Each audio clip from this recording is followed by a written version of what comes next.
Assalamualaikum warahmatullahi wabarakatuh. Bismillah, walhamdulillah, wassalatu wassalamu ala rasulillah wa ala alihi wa sahbihi wa mawalah. La hawla wa la quwata illa billah. Amma ba'd. Sahabat-sahabat Majelis Studi Dakwah Terapan yang dirahmati oleh Allah Subhanahu wa taala.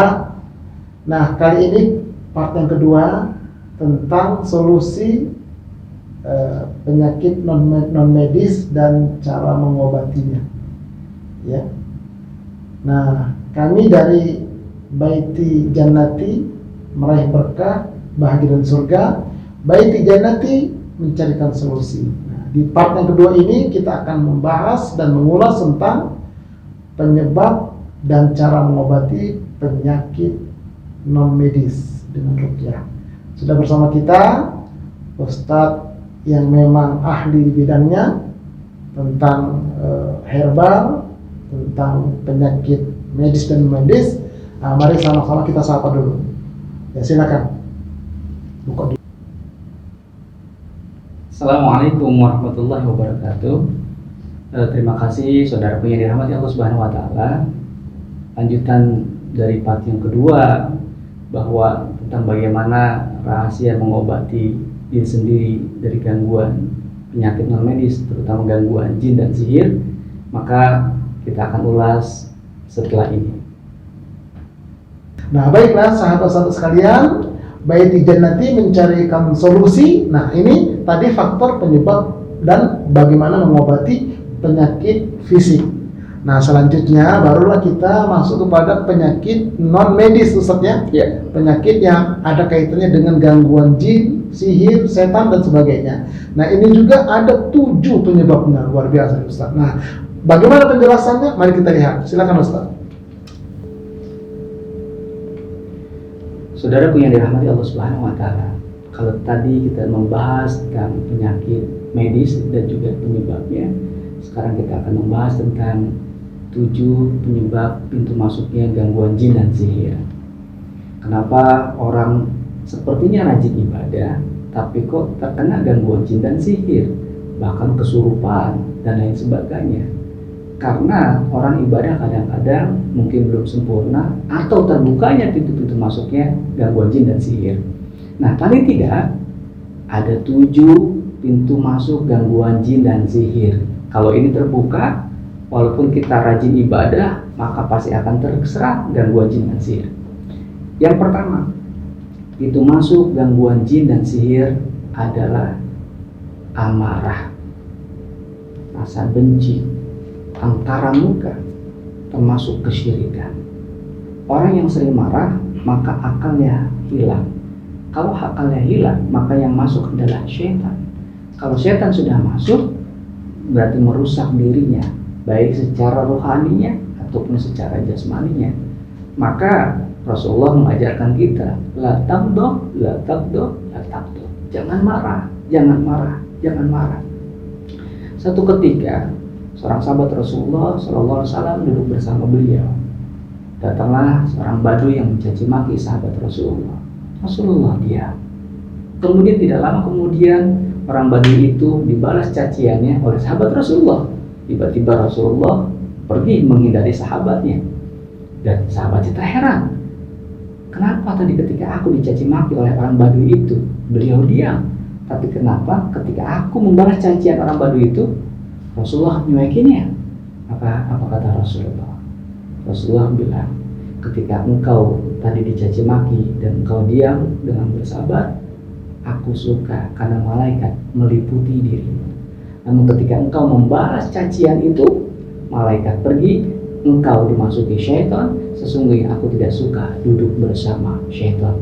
Itu salah satu kenapa kita tidak boleh marah, kata Rasulullah. Karena marah adalah salah satu pintu masuknya jin, syaitan, dan sihir. Masya Allah, sahabat-sahabat sekalian, ternyata ya, pertama yang menyebabkan orang itu bisa kemasukan setan, kemasukan jin kafir, itu dikarenakan sikap amarah yang dia pelihara dalam kolbunya. Amarah itu kan api.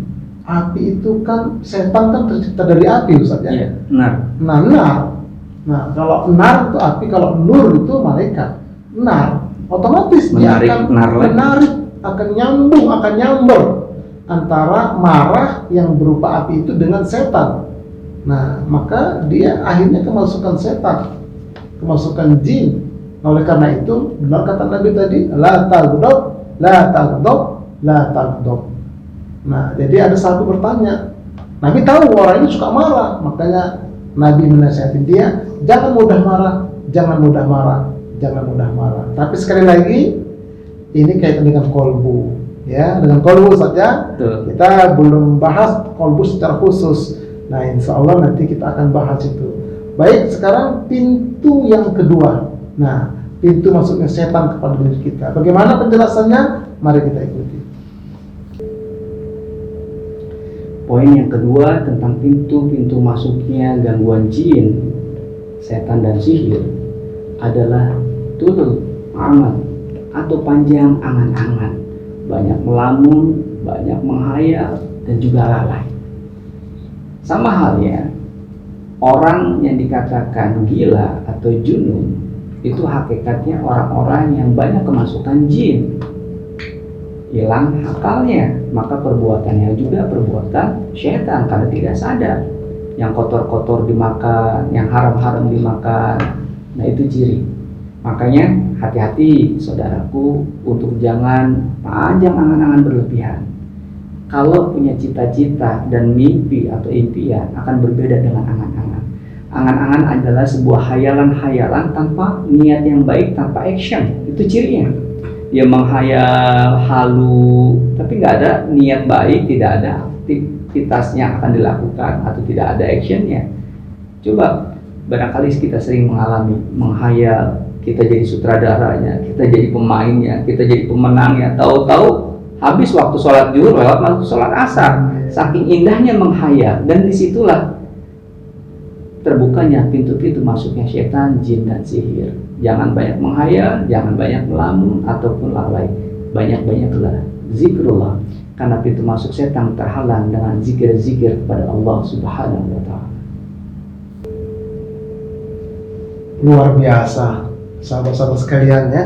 Jadi ternyata pintu masuk setan pada diri kita itu yang kedua adalah tulul amal, panjang angan-angan, dan orang yang selalu lalai. Maksudnya lalai mengingat Allah, misalnya. Dengan cara dia melakukan sesuatu, katakanlah main HP dan sebagainya, atau main itu bagian dari lalai juga. Bagian daripada lalai dan sebagainya. Jadi orang-orang yang semacam itu gampang sekali kemasukan jin. Andai kata tadi dengan cara ain, itu gampang sekali dia kena, atau bisa terkena sihir sekaligus. Kenapa? Karena dia orang yang lalai, kolbunya, pikirannya jarang mengingat Allah. Masya Allah. Kita berlindung dari hal yang demikian. Nah, sekarang kita lihat penyebab yang ketiga. Silakan Ustaz. Saudaraku yang dirahmati Allah Subhanahu wa Ta'ala, penyebab yang ketiga tentang masuk pintu gangguan jin dan sihir adalah karena sifat khibir atau sombong. Ini adalah sifat iblis laknatullah. Kenapa dia dijebloskan kepada api neraka, dilaknat oleh Allah, bahkan dikeluarkan dari surga lantaran memiliki sifat khibir atau sombong. Apa itu sombong atau khibir? Sifat sombong adalah orang yang merasa paling benar, kemudian merendahkan orang lain, merasa dirinya mulia, lebih baik dari yang lain, tapi merendahkan orang lain. Itu ciri sombong. Merasa paling benar, merasa paling pintar, merasa aja nggak boleh, apalagi sok pintar, sok benar. Nah, biasanya ciri orang-orang yang khibir dan sombong adalah dia egois, ingin menang sendiri, ingin hebat sendiri. Dan ini adalah sifat iblis. Dan ini juga adalah puncak dari segala macam penyakit hati. Awalnya khibir, sombong. Dari khibir kepada sombong, kepada egois, kemudian kepada zalim dan lain sebagainya.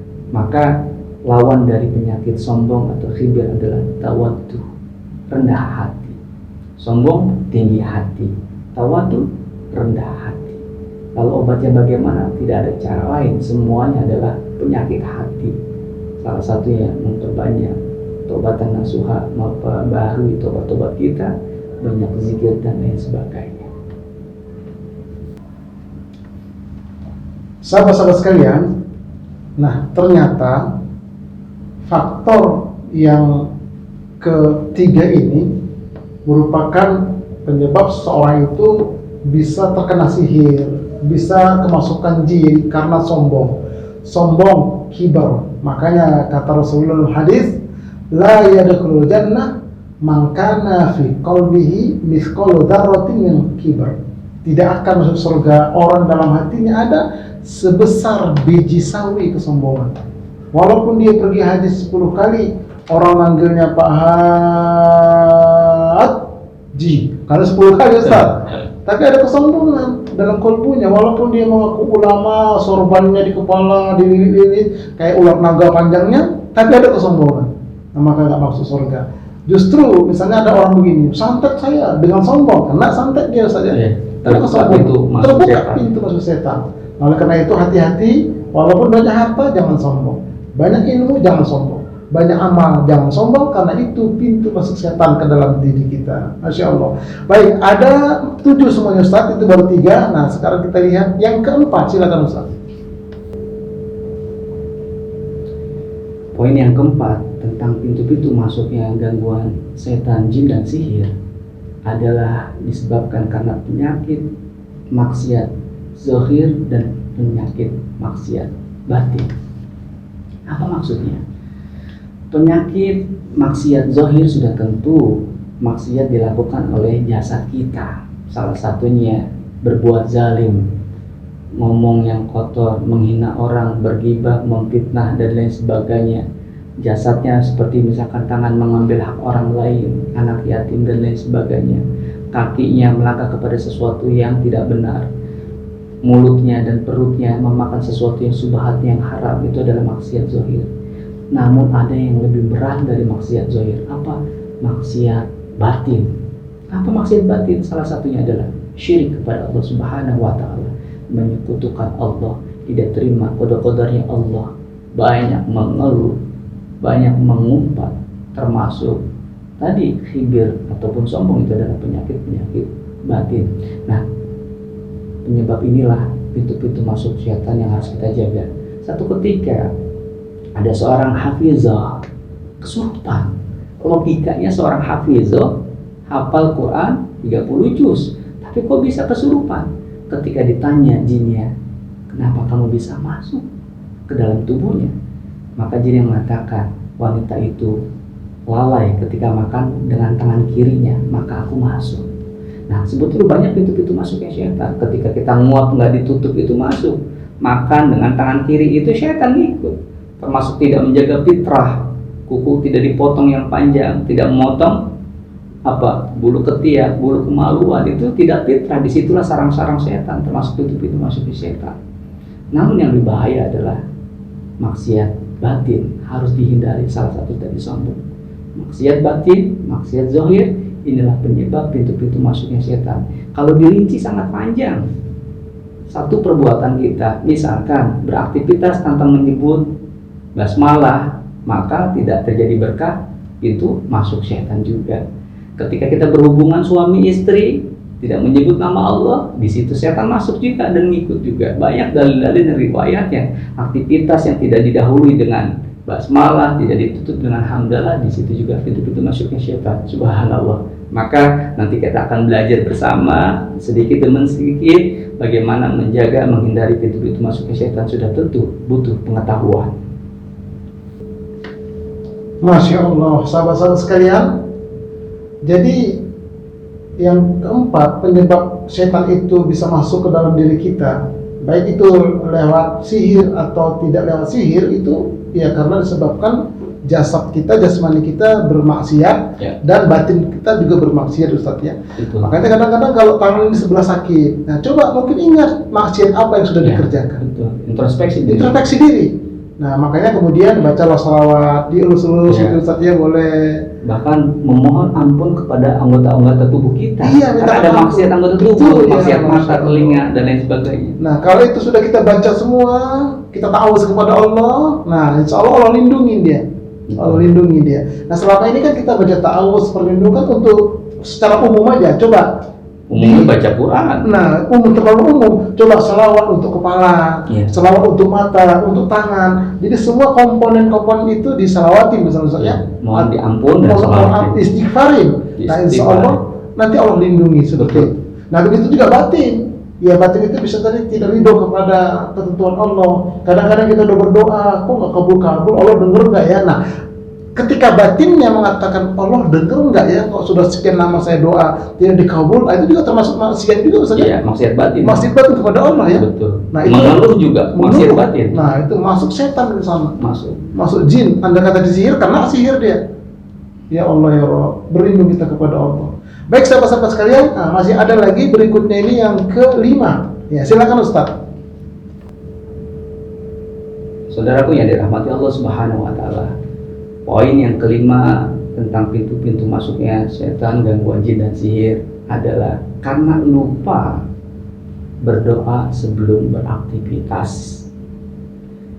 Yang tadi sudah disampaikan, ini juga adalah bagian pintu masuknya setan, ya kan? Kalau satu ketika ada riwayat, pernah mendengar barangkali para saudaraku dan sahabatku, pertemuan antara jin yang tinggal di orang kafir dan juga orang muslim. Ini masyhur ini riwayatnya. Kenapa gemuk-gemuk sekali, ya kan? Orang-orang, ya maaf, jin yang tinggal di orang-orang kafir, dan kurus-kurus orang jin-jin yang hidup di orang-orang muslim. Ketika berdialog ternyata apa? Bagaimana mungkin aku bisa makan? Ketika makan, orang muslim selalu baca doa, selalu basmalah, aku nggak kebagian makan. Begitupun minum, begitupun tidur, begitupun ke kamar mandi, bahkan ke hubungan suami istri. Aku nggak kebagian, aku kelaparan, akhirnya kurus kering dan kering kerontak. Dan ketawalah akhirnya jin yang berada di keluarga orang-orang kafir. Ketika makan nggak berdoa, maksudnya apa? Dia berdoa tapi bukan berdoa yang dibenarkan dalam Islam, makanya aku ikut makan. Itu doa mereka itu bisa terhalang gitu. Ketika beliau, ya kan, orang-orang kafir ketika aktivitas lupa berdoa, aku ikut, sampai bahkan bersetubuh dengan istrinya, aku juga mencicipinya. Masya Allah. Ini adalah membuktikan bahwa jangan pernah melupakan doa dan beraktivitas apapun. Minimal adalah membaca basmalah, minimal membaca ta'awudz perlindungan kepada Allah Subhanahu wa taala. Insyaallah Allah jaga kita dari pintu-pintu masuknya setan, jin dan sihir. Masya Allah, sahabat-sahabat sekalian. Jadi ternyata ya, setan itu bisa masuk ke dalam diri kita, sihir itu bisa masuk ke dalam diri kita karena kita lupa berdoa, lupa membaca basmalah dan sebagainya. Ya, ada satu riwayat juga Ustaz itu ketika seseorang sahabat itu makan, dia tidak dimulai dengan basmalah. Nah, setan ikut makan, bahkan dikencingin itu makanan. Tapi begitu Rasulullah datang, dia baru ingat, aku tadi nggak baca basmalah. Maka dia baca awaluhu wa akhiruhu. Iya, dia baca awaluhu wa akhiruhu. Nah, begitu dia baca doa itu, setan itu langsung memuntahkan. Nabi tertawa. Kenapa engkau tertawa ya Rasulullah? Aku melihat dengan izin Allah setan memuntahkan makanan yang dia makan tadi karena engkau baca bismillah di tengah-tengah kamu mau makan. Nah, itulah sunnah juga. Sunnahnya itu ya. Nah, oleh karena itu ya, sering-seringlah kita membaca basmalah, baca doa dan seterusnya agar tidak ada celah bagi setan, bagi sihir untuk masuk ke dalam tubuh kita. Masya Allah. Nah, kita lanjutkan sekarang yang keenam. Silakan Ustaz. Poin yang keenam, salah satu penyebab pintu masuknya setan, jin dan sihir adalah karena kita sering memakan dan minum dari sesuatu hasil yang haram dan subhat. Sudah otomatis sesuatu yang haram berarti sesuatu yang dibenci oleh Allah dan Rasulnya, maka disitulah dia mengikut. Satu ketika orang mabuk, ya kan, itu dari sesuatu yang haram, miras. Maka ketika itu pula akalnya hilang, imannya hilang, yang masuk adalah syaitan. Jadi ketika kita melakukan sesuatu yang haram, baik itu makanan ataupun minuman, bukan hanya setan yang masuk, doa-doa juga tertolak. Satu riwayat dikatakan, orang yang menangadakan tangan meminta doa, mana mungkin dikabulkan? Apa yang dimakannya haram, apa yang dipakainya haram, dan lain sebagainya. Ini adalah salah satu mengingatkan kita Tolong para istri ingatkan suaminya, begitupun para pekerja ingatlah, jangan sampai demi untuk memenuhi kebutuhan hidup kita menghalalkan sebagaimana caranya mencari rezeki. Kelihatannya biasa-biasa saja, asik-asik saja, tanpa disadari sesuatu yang masuk ke dalam tubuh kita dengan haram ataupun yang subhat, maka itu adalah pintu masuknya setan. Cirinya apa? Malas ibadah, jauh dari hidayah, jauh dari amal soleh, jauh dari berzikrullah. Kalau kita berat dalam beribadah, itu salah satu indikator ada sesuatu yang haram masuk ke dalam tubuh kita. Maka hati-hatilah. Masya Allah, sahabat-sahabat sekalian, makanan dan minuman yang haram itu ternyata merupakan salah satu pintu setan itu bisa masuk ke dalam tubuh kita, Ustaz, ya. Akan jadi penyakit. Dari penyakit, bahkan gampang terkena santet, terkena sihir. Iya. Baik itu haram secara zat ataupun haram secara mendapatkannya, Ustaz, ya. Betul. Nah, ini tentang haram secara zat, misalnya makan ayam. Ini ayam potong itu kan kita kadang-kadang ragu, itu yang potong siapa? Memang kalau mau lebih aman, kita beli ayam hidup, kita yang potong, itu lebih aman dia, Ustaz, ya. Kalau belinya pemotongan yang memang kita tahu, iya, kita tahu dia orang muslim pemotongannya. Kalau tidak, saya kira kita harus menjaga ini. Nah, begitu juga kalau mau goreng telur ayam, itu kalau bisa dicuci dulu. Karena kalau begitu kita habis beli langsung kita pecahkan, dia begitu, itu kan ada kotoran ayamnya itu di kulitnya itu, menyampur dia dengan yang kita goreng tadi. Kalau bisa dicuci, kalau saya cuci dulu itu. Saya bilang kepada anak istri saya, cuci dulu dia pakai sabun, baru kita pecah dia. Untuk menjaga apa? Agar jangan ada yang haram masuk ke dalam tubuh kita. Yang subhat itu adalah yang tidak jelas apakah dia halal atau haram. Itu namanya subhat. Ya, ragu-ragu kita, ini halal nggak ya? Ini haram nggak ya? Itu harus kita tinggalkan. Kalau tidak, itu salah satu pintu setan masuk dalam tubuh kita. Nah, sekarang yang ketujuh, yang terakhir, Ustaz. Ya, apa itu kira-kira faktor penyebabnya? Silakan, Ustaz. Saudara yang dirahmati Allah Subhanahu wa Ta'ala, poin yang terakhir adalah yang ketujuh tentang pintu masuknya setan, jin, dan sihir adalah tidak menjaga adab kita dalam beribadah ataupun bergaul kepada sesama. Kok bisa setan masuk bagi orang-orang yang tidak menjaga akhlak dan adabnya? Sebetulnya banyak sekali contohnya. Selain tadi, ketika kita tidak berdoa dalam makan, minum, beraktivitas, itu adalah masuk pintunya setan. Maka itu juga bagian dari ibadah. Ketika kita membaca Al-Quran tidak diawali dengan ta'awud, itu juga salah satu adab membaca Al-Quran, harusnya awal ta'awud. Bahkan lebih wajib diawali ta'awud sebelum basmalah. Kemudian ketika kita tidak menjaga adab kepada guru-guru kita, menyepelekan, merendahkan guru-guru kita, karena mungkin ada kekurangan pada guru-guru kita, itu sebab salah satu juga pintu masuknya setan, karena Allah tidak ridho, tidak berkah ilmunya. Begitupun di dalam bergaul. Satu contoh yang sederhana, kita kadang-kadang tanpa sadar ketika bergaul, bercerita, bercanda, ketawa berlebihan, maka tertawa berlebihan itu juga salah satu pintu masuknya setan.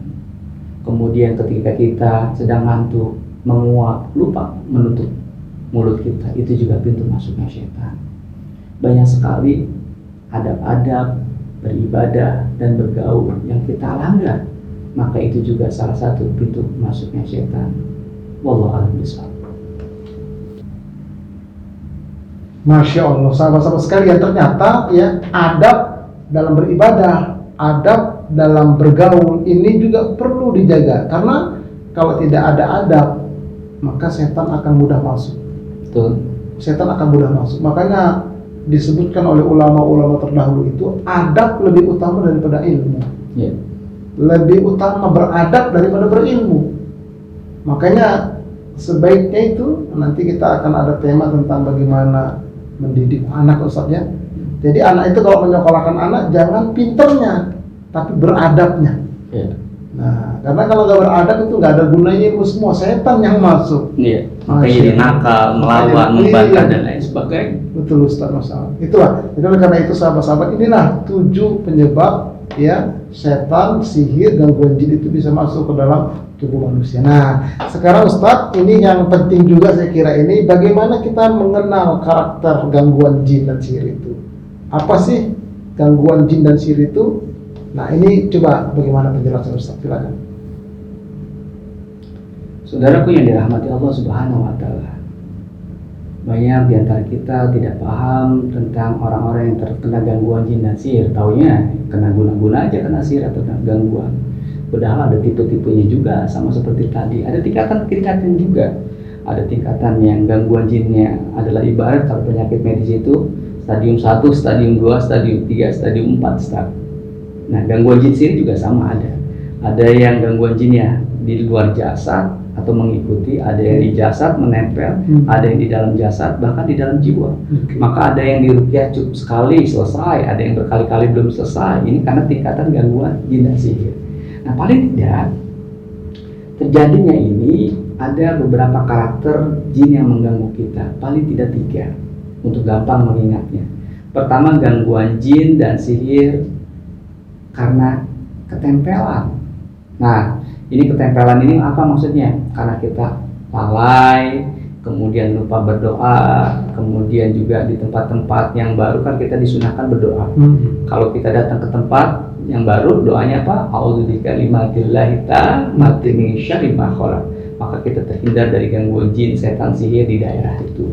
Nah, itu juga adalah salah satu jin tempelan kalau bahasa saya.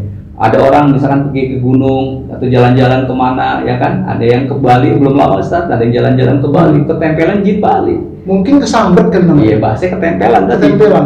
Karena mungkin orang itu terlalu kosong pikirannya, bercanda di tempat wisata, ya kan, atau di tempat perkemahan, apalagi tidak beribadah, udah otomatis ada yang ketempelan, kuntilanak, genderuwo dan lain sebagainya. Dan itu bukti banyak sekali. Nah, tapi jin yang tempelan ini sebetulnya lebih ringan. Kalau orang itu kembali lagi kepada Allah, beribadahnya diperbaiki lagi, sering baca Al-Quran, zikir, itu lama-lama jin tempelan nggak kuat, dia panas, maka dia akan terlepas. Tapi kalau sudah masuk ke stadium 2, ini berat. Apa stadium 2? Jin karena kiriman. Kalau tadi tempelan karena orang itu kosong, kalau yang kedua lebih berat. Jin karena kiriman. Kiriman siapa? Ya kiriman orang hasad, hasud, termasuk para dukun. Nah, jin kiriman ini biasanya tergantung maharnya, berapa biayanya. Ini luar biasa. Seperti menu makanan. Lumpuh sebelah biayanya sekian juta, dibikin setengah mati biaya sekian juta, bahkan dibikin mati atau lumpuh biayanya sekian. Ini luar biasa. Nah, tingkatan jin itu sampai sedalam itu para sahabat. Makanya harus tahu karakter gangguan jin ini penyebabnya apa. Apa tempelan, apa kena sihir, sejauh apa itu sihirnya. Bahkan ada yang sihir dikontrak seumur hidup, bahkan hanya kontemporer sesekali aja, dibayar, disihir, diobati, diruqyah sekali, selesai. Tapi ada yang dikontrak pokoknya sampai mati. Wah, subhanallah. Nah, ini butuh pengetahuan lebih nih untuk para praktisi ruqyah juga tentang gangguan jin dan sihir tingkatan-tingkatannya. Nah, kemudian yang ketiga, ada gangguan jin dan sihir karena panggilan. Maksudnya apa panggilan? Orang itu yang mencari keilmuan atau bersekutu dengan jin dan sihir, ini jauh lebih susah lagi. Contoh, misalkan orang berburu ingin punya ilmu kebal, ilmu sakti, ilmu penglaris, ilmu ini, kemudian ada sebuah perjanjian, ini paling susah. Berapa kali diruqyah pun akan susah. Kenapa? Karena sudah terikat jiwanya dengan jin ini. Nah, ini butuh sebuah keilmuan tambahan untuk para peruqyah bagaimana memutuskan hubungan perjanjian itu. Nah, salah satunya adalah taubatan nasuha dari orang itu untuk tidak mau melakukan amalan-amalan atau zikir-zikir yang mengandung khurafat yang tidak baik karena niat yang tidak baik. Itu harus taubatan nasuha dulu dan mengikhlaskan semua ilmu-ilmunya. Dari situ adalah paling tidak menjadi memudahkan terputusnya tali-tali sihir tadi, termasuk ya jin-jin keturunan dan sebagainya. Ini pembahasannya sebetulnya panjang, nanti kita akan bahas, kaji lebih dalam. Nah, terus gimana terapinya? Ya salah satunya adalah dengan ruqyah. Tapi ruqyah juga ada tingkatannya, saudaraku. Bukan yang mengecilin para praktisi ruqyah, tidak. Sudah tentu orang yang belajarnya sebentar sama yang lama akan berbeda pengetahuannya, akan berbeda pengalamannya. Salah satu yang mengasah lebih jauh lagi keilmuannya dan lain sebagainya.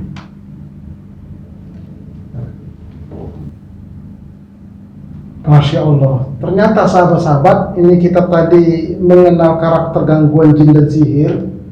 Luar biasa Ustaz ya. Jadi ada yang nempel, ada yang dikirim, Ada yang panggilan, ada yang ngundang dia sendiri. dia sendiri. Jimat termasuk. Nah, kita kemarin ada pasien kita Ustaz ya. Luar biasa. Dia mengundang sendiri, tapi akhirnya dia sadar karena anaknya nangis. Akhirnya dia betul-betul mau bertaubat, sudah berobat ke ruqyah kemana, belum ketemu jodoh. Nah, kita kemarin datang ke rumahnya, alhamdulillah. Dia ikhlas, dia tulus, sehingga alhamdulillah sekarang Ustaz ketemu saya kan setiap malam Ahad kan ngajar di sana Ustaz, keluarganya itu. Alhamdulillah senang Ustaz. Udah lebih baik. Lebih baik datang dia ngaji sama saya itu, pakai koko dia, semangat dia jadi. Nah, jadi sahabat-sahabat sekalian, kalau mau konsultasi dan meruqyah yang seperti itu bisa hubungi kami. Insya Allah kita akan berikan solusi secara syar'i insya Allah. Tapi Ustaz, sebelum ini, itu bagaimana yang dikatakan kalau dia itu modelnya jinnya itu jin nasab Ustaz, jin bawaan. Nah ini perlu juga dijelaskan barangkali. Nah, saudaraku yang dirahmati Allah Subhanahu wa taala, ini memang lagi rame tentang gangguan jin dan sihir, terutama adalah jin nasab. Orang kadang-kadang belum paham ilmunya bilang ini ada yang ngikutin, ini jin nasab ya kan. Yang ngikutin belum tentu jin nasab ya kan. Belum tentu juga dia bisa tahu sebenarnya. Kadang-kadang juga menerka-nerka saja. Nah, ada perbedaan antara jin nasab dengan qarin. Nah, ketika seorang hamba dilahirkan, maka Allah berikan dua khodam pendamping. Yang pertama malaikat yang mengajak, membisikkan kebaikan kepada hamba itu. Yang kedua adalah qarin, yaitu bangsa jin yang mengajak, membisikkan kepada kesesatan atau keburukan. Nah, jin nasab ada posisi di mana? Nah, jin nasab ini beda sama qarin. Qarin ini dari mulai lahir sampai wafat dia tetap, dan dia tidak bisa diusir dan tidak bisa pergi. Bahkan tidak bisa diislamkan kecuali hanya qarin Rasulullah atau orang-orang yang memiliki satu pengetahuan khusus. Tapi jin nasab adalah jin dari keturunan nenek moyangnya, kemudian yang mengikutinya, baik itu piaraan nenek moyangnya atau qarin nenek moyangnya. Nah, ini sulit sekali karena ini umurnya bisa ribuan tahun jin nasab ini. Kadang-kadang menempel. Ketika masih kecil diikuti sampai dewasa, sehingga salah satunya adalah terbuka mata goibnya seperti anak-anak indigo karena diikuti jin nasab. Ini akan susah sekali kalau tidak memiliki satu pengetahuan khusus. Maka harus digali lagi, ditambah lagi ilmunya untuk para praktisi ruqyah. Tidak cukup dengan ruqyah secara zahir, tapi juga ruqyah secara batin. Nanti kita akan berikan bagaimana cara yang meruqyah secara batin sehingga jin-jin yang terikat dengan jiwa pasien atau jin nasab tadi terlepas dengan izin Allah Subhanahu wa taala.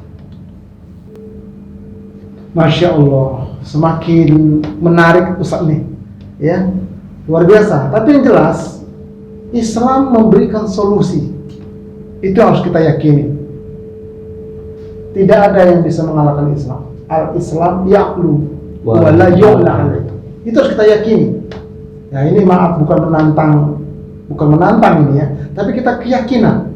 Nah, insya Allah kami di kita ini Baiti Jannati mencarikan solusi. Insya Allah silakan kalau mau berkonsultasi, bertemu langsung boleh, kita diskusi, nanti kita adakan doa-doa insya Allah. Dan banyaklah pengalaman sudah kita jalankan Ustaz ya. Nah, kaitannya tadi dengan jin qarin, jin nasab tadi ya. Nah, jin nasab ini kan ya memang negeri kita ini kan nenek moyang itu dulu animisme semua. Dan sumpahnya 7 turunan. Kata yang satu, kok saya nggak dapat ya, mungkin antum itu surut turunan ke 8. Jadi sudah selesai dia.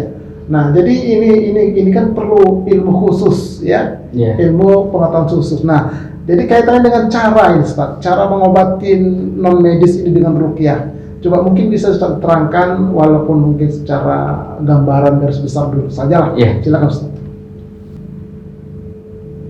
Saudaraku yang dirahmati Allah Subhanahu wa taala, sebagai motivasi kita yang diuji sama Allah tentang penyakit medis ataupun non medis, nggak usah khawatir. Itu kita lagi cerita tentang pengetahuan saja buat diri kita dan saudara-saudara kita. Patokannya satu, bahwa ketika kita bersama Allah, semuanya urusan Allah mudahkan. Sebagaimana sabda Rasulullah, dawaun likulli da, setiap penyakit ada obatnya. Kalau di kalangan tertentu mengatakan, wah ini obatnya susah, nggak bisa diobatin, ini sulit dan sebagainya. Tidak, Rasulullah bilang dawaun likulli da, setiap penyakit ada obatnya, setiap masalah ada solusinya. Hanya bagaimana caranya, harus tahu ilmunya, cara mengobatinya. Rasulullah bilang, ya kan, segala sesuatu itu harus diberikan kepada ahlinya. Nah inilah yang terjadi, berobat kepada yang bukan ahlinya, nambah rusak. Ya kan, malah dimanfaatin, diporotin uangnya. Bukan yang nambah baik, ditambahin jin lagi, makin parah tuh penyakitnya. Nah, lalu bagaimana cara mengobati gangguan jin, sihir, termasuk medis atau jin nasab tadi? Sebetulnya sederhana, semuanya kembali kepada al-iman. Iman kita, tauhid kita kepada Allah Subhanahu wa Ta'ala, semuanya luntur karena semuanya adalah kehendak Allah dan kuasa Allah. Satu ketika saya mengobati orang yang terkena gangguan jin, sihir dan lain sebagainya yang begitu berat, termasuk kena santet dan lain sebagainya. Saya bilang, kalau para dukun itu bersekutu dengan setan, minta tolong sama setan, kalau saya bersekutu dengan Allah dan Rasulnya, sementara setan adalah makhluk Allah, berarti yang lebih hebat adalah Allah, maka sudah otomatis dia pasti kalah. Karena semuanya adalah milik Allah dan Allah yang paling berkuasa atas segalanya. Nah, inti dari itu semua adalah kembali kepada iman kita kepada Allah Subhanahu wa Ta'ala. Apa ayatnya? Umayyatikillah ja'allahu makhraja. Takwa kepada Allah, iman kepada Allah, makhraja. Allah berikan solusi dari seluruh persoalan hidup. Jadi tidak ada yang bisa menyelesaikan masalah hidup kita kecuali Allah. Wah, kita tidak bisa menciptakan satu biji beras aja. Wong kita juga tidak bisa mengobati penyakit sakit gigi kita, apalagi penyakit gangguan jin, sihir dan sebagainya. Maka cara yang paling sederhana adalah kembali kepada Allah. Awali dengan taubatan nasuha, perbaiki ibadah sholat fardu, sholat sunnah kita, perbaiki baca Quran kita, zikir kita. Dengan izin Allah, maka semua gangguan, semua jin, sihir akan hilang dengan izin Allah Subhanahu wa Ta'ala. Itu garis besarnya dulu. Nanti perinciannya, ada tema lanjutannya. Masya Allah, sahabat-sahabat sekalian, semakin menarik ini ya, luar biasa ini. Jadi Tauhid intinya. Tauhid, akidah, keimanan itu Ustadz ya. Nah ini namanya tindakan preventif. Ini kan masalahnya kalau orang sudah kena. Iya. Nah itu, yang sudah kena itu memang harus ditangani dengan cara khusus. Yang kepada ahlinya. Kepada ahlinya yang ngerti juga, yang paham juga, dan yang syar'i. Betul. Jangan sampai terjebak. Nah, insya Allah baik nanti mencarikan solusi, dan insya Allah kita mengarah kepada yang syar'i. Nah, baik Ustaz, ini mungkin bagian akhir dari ulasan kita part yang kedua ini ya, yaitu tentang doa-doa dan ayat-ayat yang umum lah mungkin ya, yang bisa diamalkan oleh para sahabat-sahabat sekalian. Nah, mari Ustaz, silakan Ustaz dijelaskan. Saudaraku yang dirahmati Allah Subhanahu wa Ta'ala, Islam adalah agama keselamatan. Islam adalah sebuah fondasi dan dasar. Al-Quran dan hadis adalah sebuah tuntunan untuk keselamatan kita di dunia wal akhirah, serta solusi dari persoalan kita di dunia wal akhirah.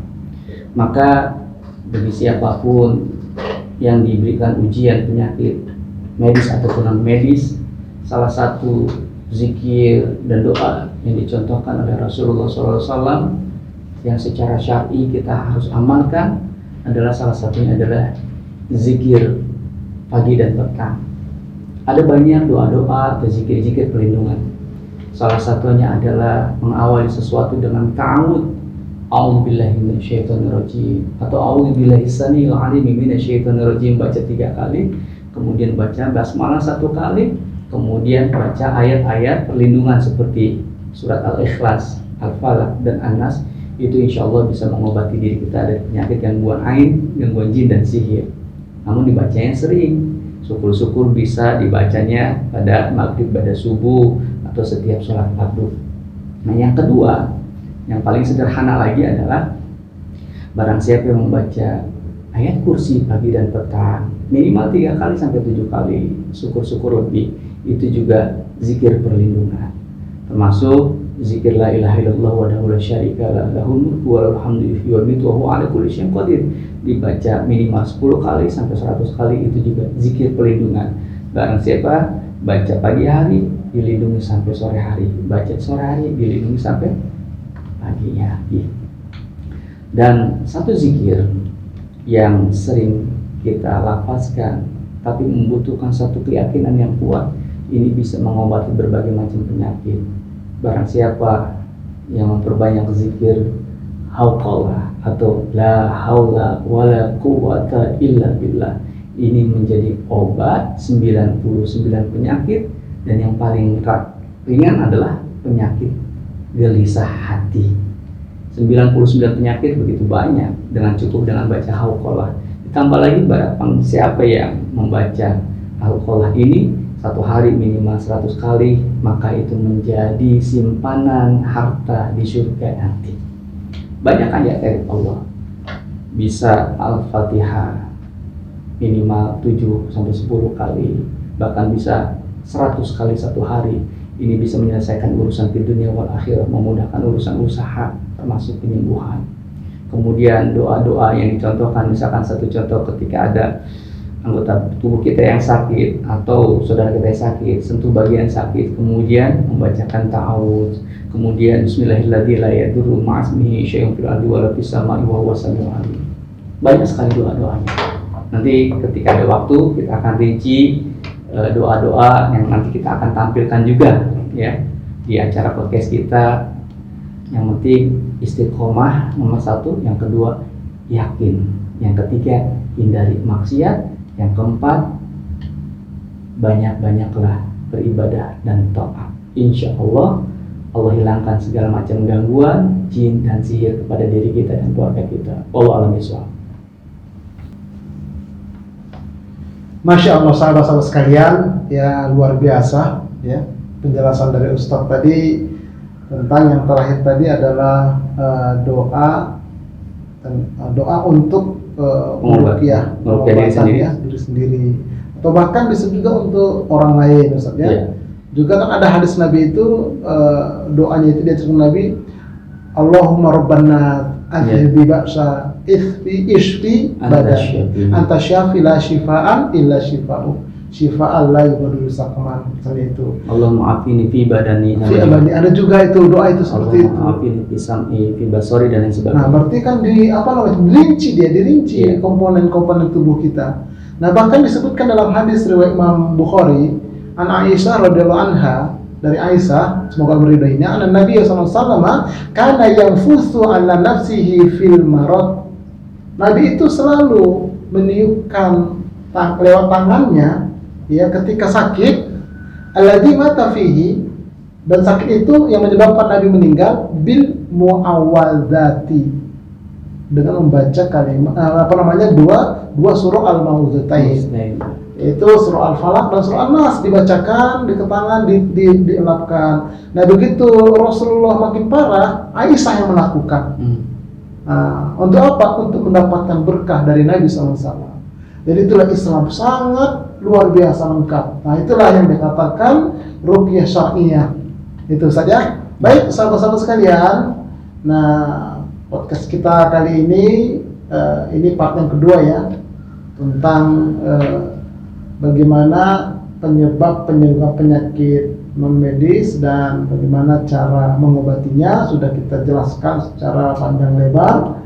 Nah, sekali lagi bagi yang ingin berkonsultasi kaitannya dengan penyakit medis dan non medis, Ustaz ya. Yeah. Nah, silakan hubungi running text di bawah ini, nomor di bawah ini. Dan bagi yang ingin untuk bertemu langsung, kita buat janji.